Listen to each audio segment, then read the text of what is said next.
Bonjour, êtres du petit peuple, elfes, fées et corrigans. Un grand merci à tous les nouveaux abonnés ainsi qu'aux anciens.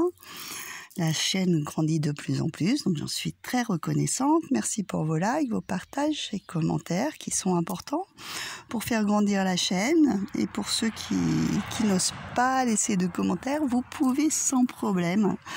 Lancez-vous, prenez, sortez de votre zone de confort et j'y répondrai avec un grand plaisir.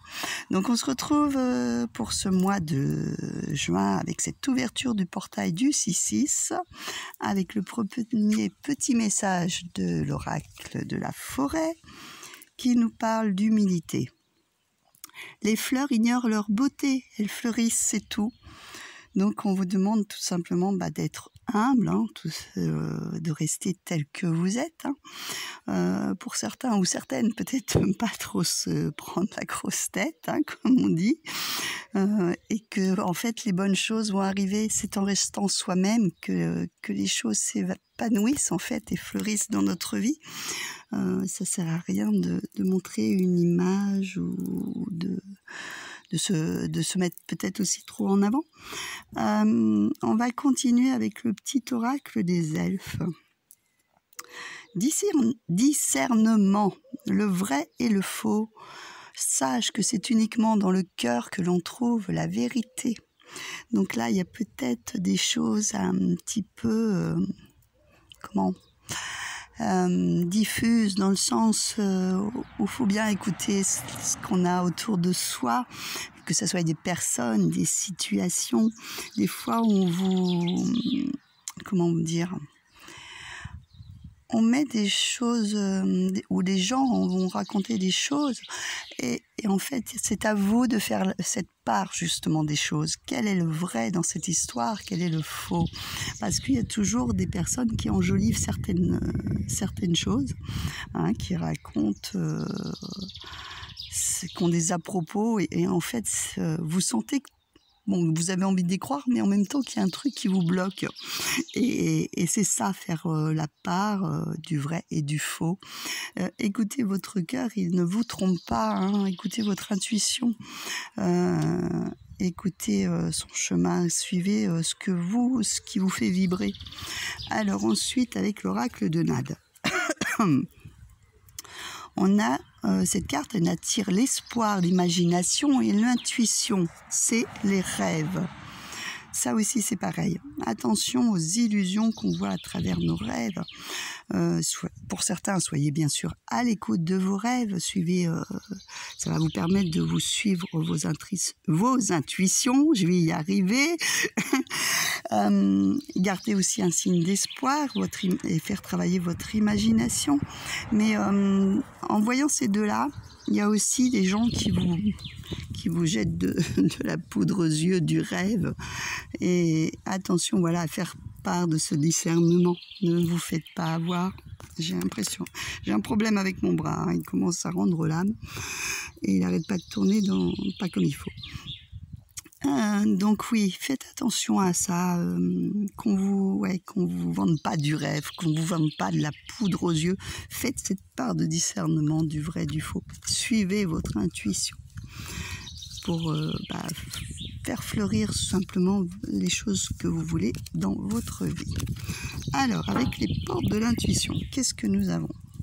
Nous avons le revirement qui nous parle. Vous êtes beaucoup plus puissant que vous n'imaginez. Cette capacité vous permet de transformer le négatif en positif. J'aime beaucoup en fait ce côté aussi d'équilibre.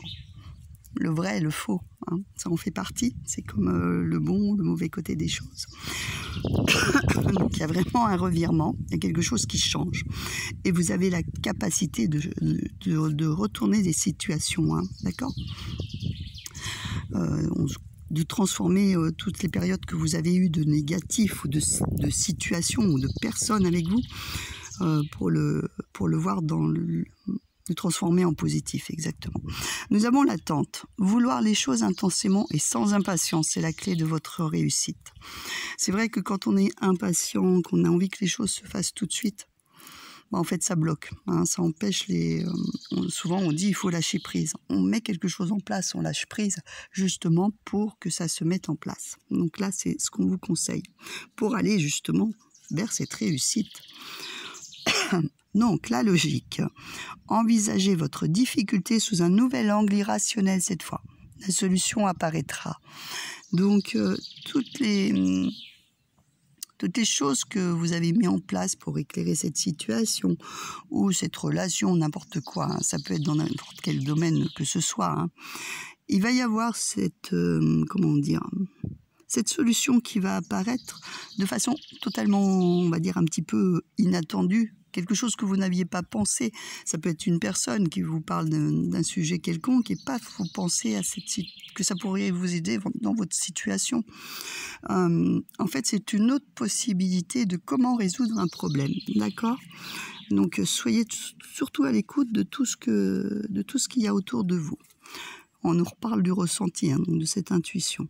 Ce que vous ressentez profondément, imaginez clairement, a tendance à prendre racine en vous. Donc, vous avez vu, on a une petite fleur, genre jonquille, là, une marguerite. Donc, c'est des fleurs, leurs racines sont bien plantées, elles se sont épanouies, elles se sont ouvertes.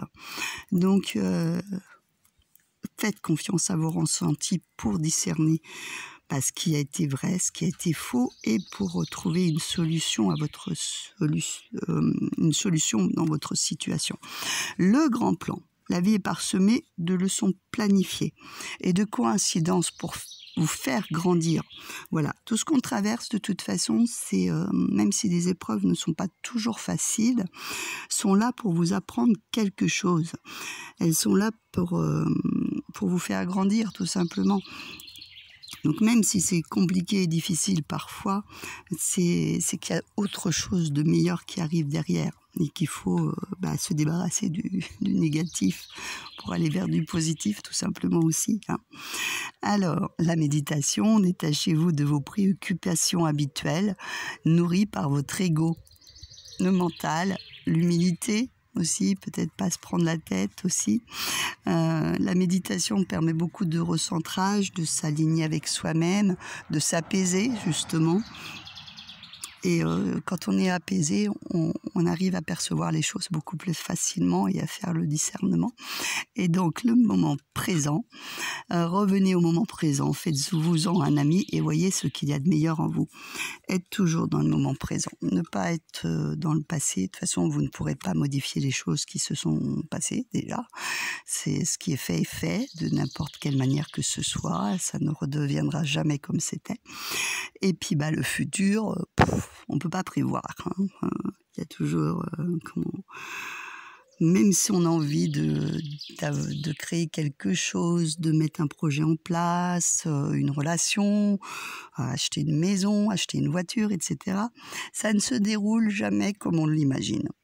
Prenez les gens quand ils vont pour un entretien d'embauche, par exemple. Ils se font tout un speech ou un plan dans leur tête de comment ils vont agir lors de cet entretien, par exemple. Et en fait, quand vous arrivez là, ne serait-ce que vous ne savez pas à quelle personne vous allez avoir affaire. Donc, c'est très rarement ce que l'on a imaginé. Donc, restez dans l'instant présent. Profitez du moment là, tout de suite, maintenant. C'est pas, c'est pas hier, c'est pas demain, c'est là, tout de suite. Et c'est bien plus important parce que ça fait permet exactement de se recentrer et après de pouvoir justement se projeter dans certaines choses, hein, d'accord ? Mais il faut vivre les moments présents plutôt intensément et profondément, voilà. Et c'est valable aussi pour les personnes avec qui vous êtes et que vous côtoyez. Profitez de ces personnes pendant qu'elles sont là, quoi. Parce que souvent, des fois, les gens attendent et vous se disent ah ben mince, j'ai pas été la voir. Ah ben mince, je voulais faire quelque chose avec elle. Non, là, si aujourd'hui vous êtes avec quelqu'un, profitez-en, ok ? Voilà. Donc voilà pour ces petits messages, pour cette ouverture de portail. Bon, j'ai ma voix, ça revient, ça repart, c'est pas encore gagné, hein. c'est du mieux, mais c'est pas encore ça. Voilà. Bon, bah, je vous retrouve très bientôt pour une prochaine vidéo.